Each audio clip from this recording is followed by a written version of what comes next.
অন্যদিকে পরিত্যক্ত পাথর খাদানের জলে মোটর চালিত ভ্যান পড়ে গিয়ে খাদানে জমি থাকা জলে তলিয়ে গেলেন এক ব্যক্তি। ইতিমধ্যেই ওই ব্যক্তিকে খুঁজতে নামানো হয়েছে ডুবুরি। ঘটনাটি বীরভূমের রামপুরহাট এলাকার। পরিত্যক্ত পাথর খাদানের জলে মোটর চালিত ভ্যান পড়ে গিয়ে খাদানে জমে থাকা জলে তলিয়ে গেলেন এক ব্যক্তি। ইতিমধ্যেই ওই ব্যক্তিকে খুঁজতে নামানো হয়েছে ডুবুরি।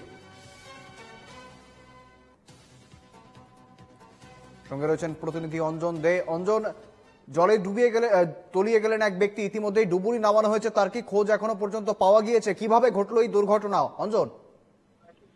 শুভেন্দু, দেখো, দুর্ঘটনাটি ঘটেছে যখন রামপুরহাট থানার যে পাথর শিল্পাঞ্চল আছে শালবাগরা এলাকায়, সেই পাথর শিল্পাঞ্চল এলাকায় প্রচুর পরিত্যক্ত পাথর খাদান রয়েছে এবং বর্ষার জল জমে সেই খাদানগুলিতে জল ভর্তি হয়ে গিয়ে পুকুর সমান হয়েছে।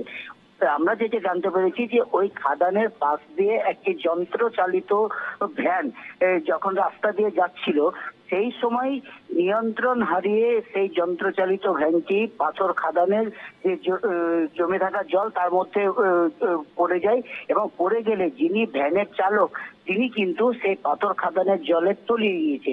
যেটি এলাকাবাসীদের সূত্রে জানা যাচ্ছে যে ওই যে পাথর খাদান তার গভীরতা প্রায় 50 থেকে 70 ফুট গভীরতা হতে পারে এবং সেই গভীর জলে তলিয়ে যাওয়ার ফলে কিন্তু তাকে উদ্ধার করা সম্ভব হয়নি। এরপরেই রামপুরহাট থানা পুলিশ ঘটনাস্থলে পৌঁছায়। তারা ডুবুরি এবং স্পিড বোট দিয়ে কিন্তু তাকে এখনো পর্যন্ত তার খোঁজে এখনো পর্যন্ত তল্লাশি চালানো হচ্ছে। তবে পুলিশের যে অনুমান যে পাথর খাদানের গভীরতা অনেকটা থাকায় সেই মৃতদেহকে এখনো খুঁজে পাওয়া যাচ্ছে না। তবে ডুবুরি নামানো হয়েছে সেই মৃতদেহটিকে উদ্ধার করার জন্য। তবে আরো একজন যিনি খাদানে পড়ে গিয়েছিলেন তিনি গতকালকেই সাঁতরে কোনো রকমের পাহাড়ে উঠতে সক্ষম হয়েছেন। তবে যে ব্যক্তি তলিয়ে গিয়েছে তার খোঁজে তল্লাশি চালাচ্ছে ডুবুরিরা। একবারে ধন্যবাদ অঞ্জন। যেমনটা জানা যাচ্ছে, নিয়ন্ত্রণ হারিয়েই কিন্তু পাথর খাদানের জলে পড়ে যায় এই মোটর চালিত ভ্যানটি এবং বর্তমানে এখনো পর্যন্ত তার দেহ পাওয়া যায়নি